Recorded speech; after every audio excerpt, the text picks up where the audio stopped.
निर्वाण प्रथा सुनो सुनो ये बुद्ध कथा। हर दिन के पल को चेतना में जियो, जो पीछे चला गया उसका ना राग मन में हो, ना ही आने वाले कल के सपनों की नींद में डूबे रहो। इसी क्षण अर्थात सचेत अवस्था में पूर्ण जियो। अंधविश्वास किसी पर मत करना, चाहे वो धर्म ग्रंथ हो या किसी महानुभाव का कहना, जब तक वो तुम्हारी अपनी बुद्धि और विवेक की कसौटी पर खरा ना उतरे। 4 आर्यक सत्य हैं। 1, जब तक सृष्टि रहेगी दुख मनुष्य के साथ छाया की तरह चलेगा। 2, इस दुख का कारण है वस्तु से स्वयं को पकड़ के रखना। जो वस्तु क्षणभंगुर है तो मार्ग क्या हो।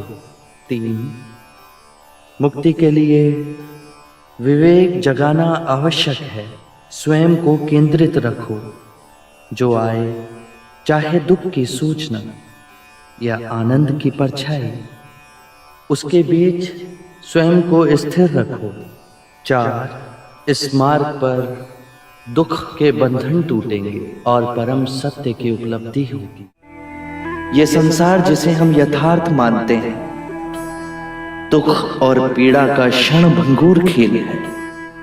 जो जन्मा है उसकी मृत्यु निश्चित है, यही सृष्टि का नियम है। अज्ञान ही सारी विषमताओं की जड़ में है। अज्ञान न पूजा न व्रत न चढ़ावों से समाप्त होता है। अज्ञान केवल ध्यान से दूर होगा। सौंदर्य अनित्य है, इसीलिए भाव बोध से मुक्त पुरुष न सुंदरता से सम्मोहित होता है और न ही कुरूपता से विरक्त। जिस क्षण तुम्हारे अंतर में ये भाव उत्पन्न हुआ कि तुम पाप कर रहे थे, उसी क्षण तुमने स्वयं अपनी मुक्ति के मार्ग पर पहला पग धर दिया है। सत्य के मार्ग पर चलते हुए 2 भूल हो सकती है। पहला, पूरा रास्ता तय ना करना और दूसरा, उसे आरंभ ही ना करना। घृणा से घृणा नहीं मिटाई जा सकती। घृणा मिटती है केवल प्रेम से, और ये प्रकृति का अटल सिद्धांत है। जीवन मरण हर मनुष्य के जीवन का क्रम है। यदि हम चैतन्य हो इस पूरे विधान को समझें तो हर दिवस ऐसा जीवन जी सकते हैं जहां शांति, सद्बुद्धि, आनंद, संतोष का सर्वदा वास होगा। जोश से भयंकर कोई अग्नि नहीं, घृणा से भयंकर कोई जानवर नहीं, अविवेक से बढ़कर कोई जाल नहीं, लालच से बढ़कर कोई बाधा नहीं। व्यक्ति का मन ही उसका सबसे बड़ा शत्रु है, जो उससे अनुचित कार्य करवाता है। हम जो सोचते हैं उसका ही परिणाम बनते हैं। अच्छा विचार अच्छा परिणाम देता है, बुरा विचार बुरा परिणाम। ये प्रकृति का अटल नियम है। करुणा से ही हम दूसरे जीव की पीड़ा समझ सकते हैं, उसका दुख दूर कर सकते हैं। हम कितनी भी पुण्य की बातें पढ़ लें, कह लें, जब तक वो आपके अपने कृत्य ना बन जाए तब तक कोई लाभ नहीं। आत्ममुक्ति के 3 चरण हैं, शीलाचार, ध्यान और ज्ञान। शीलों का आचरण करने से ध्यान साधना बढ़ती है। ध्यान साधना से ज्ञान का उदय होता है, जिससे शीलों का गहन आचरण संभव होता है।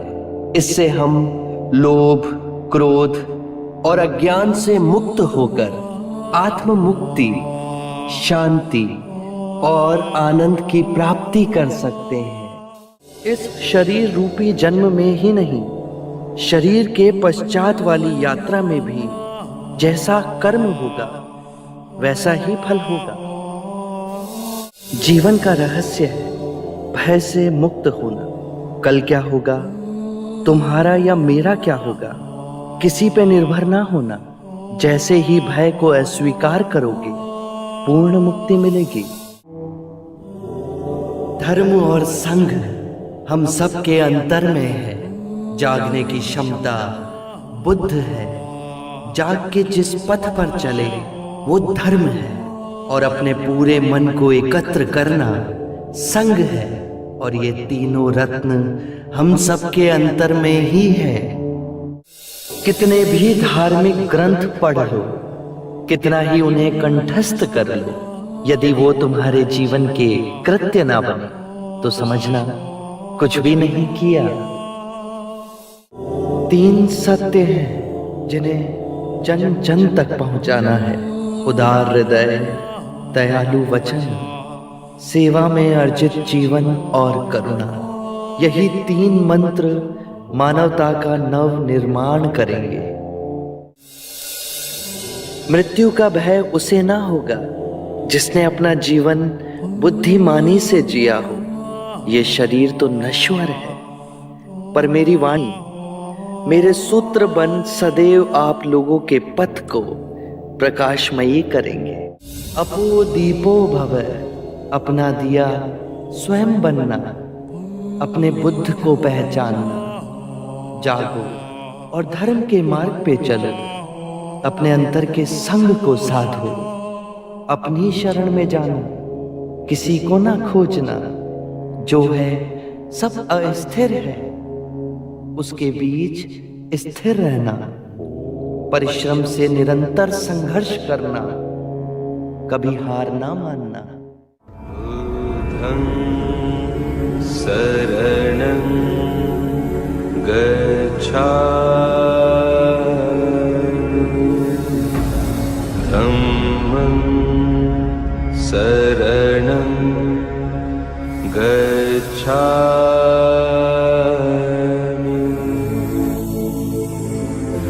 संघं शरणं गच्छामि।